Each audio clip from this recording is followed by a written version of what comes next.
People over the big money any day. I got one more. Yep. How do we get past the God guns and government? I mean, that's what really drives a lot of conservatives in Kentucky. It is. And is it just education? I mean, just beating someone over the head? Well, and I think it's standing up for who we are. You know, y'all, I go to church every Sunday. I can damn sure outshoot Matt Bevin in a dove field. And I think government ought to be smart.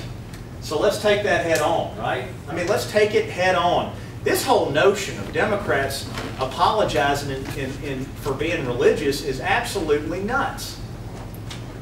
It really makes me mad, because when I sit there on the bench on Sunday mornings and I'm listening to my preacher, he's telling me that in order to walk in the ways of Jesus, we need to love one another, and we need to look out for the poor, and we got to keep the big from pushing around the little. That's what I listen to on Sunday. That is inherently why I believe what I believe politically. What we've got to be willing to do is stand up and say, wait a minute, what y'all are talking about doesn't mean that you can't be a good Christian and be a Democrat at the same time. Because I know for me, and I won't speak for everybody, I'm a member of the party that aligns with my Christian belief. I unapologetically believe that there ought to be health care for our other folks. I inherently believe that we are our brother's keeper. I don't believe in division. I do believe that we've got to look out for each other. We've got to push back on that.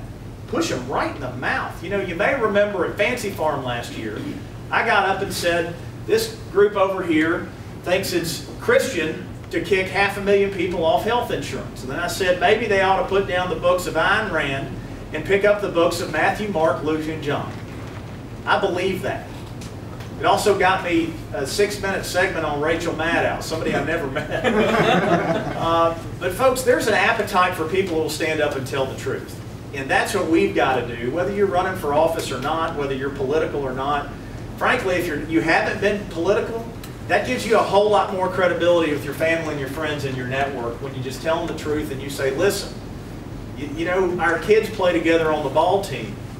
My ability to help her get through school is dependent upon me being able to make a union middle-class living. If you want me to be able to be around, by golly, I need you to vote for me this election cycle. Vote for my interest. And I think what you'll find in your local communities is that people are willing to go your way when you put a fine point on it like that. Yes, sir.